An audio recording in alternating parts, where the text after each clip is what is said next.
Welcome to Usha easy maths YouTube channel. இது ஒரு competitive exam question பாருங்கள் எப்படி இருக்குன்னு. HCF of 2 numbers is 8. HCF அப்படின்னா மீப்போவா, ஓகேவா, வகுத்தி. 2 நம்பருக்கு 8 தான் ஆன்சர்னு கொடுத்துட்டாங்க. Which of the following can never be their LCM. அப்போது இந்த கொடுத்த ஆன்சரில் எது எல்சிஎம்மாகவே வராது அந்த 2 நம்பருக்கு அப்படின்னு கேட்குறாங்க. அதாவது மீபோவா கொடுத்துட்டாங்க, மீசிமா இதில் எது வராதுன்னு கேட்குறாங்க. அப்படின்னா என்ன அர்த்தம்?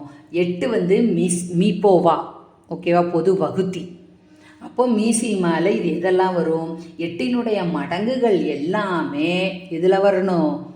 இது அதாவது ஹெச்சிஎஃப் என்னவோ அதனுடைய பெருக்கல் தான். அதாவது நமக்கு ஒரு ஃபார்முலா தெரியும், எஃப் ஆஃப் எக்ஸ், இது ஒரு பாலினாமியல், இது ஒரு ஃபங்க்ஷன் வச்சுக்கோங்க, இன்டு ஜி ஆஃப் எக்ஸ்ன்னு இருந்ததுன்னா 2 கோவை இருந்ததுன்னு வச்சுக்கோங்க. இந்த 2 கோவை எதுக்கு சமம்? இது 2 பெருக்குனீங்கன்னா எல்சிஎம் இன்டு ஹெச்சிஎஃப்னு வரும். ஹெச்சிஎஃப் எல்சிஎம்மும் மல்டிப்ளை பண்ண பேருக்குனா வரும். அப்போது ஹெச்சிஎஃப் என்னவோ அதான் 8ன்னு கொடுத்துருக்காங்க. அப்போ 8னுடைய மடங்குகள் தானே இங்கே வரணும். கரெக்டாக 8னுடைய மடங்குகள் தானே இங்கே வரணும் 8ஆல் பெருக்கும்போது. அப்போ 8ன் மடங்குகள் எதெல்லாம் இருக்குன்னு பார்க்கலாமா? இது 3 24, இது 6 8 48, 7 8 56, 60 வராது. அப்போ எது வராது? Can never be LCM.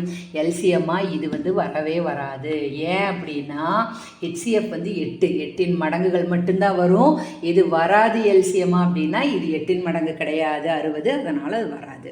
Okay, subscribe பண்ணுங்கள், லைக் பண்ணுங்கள், ஷேர் பண்ணுங்கள்.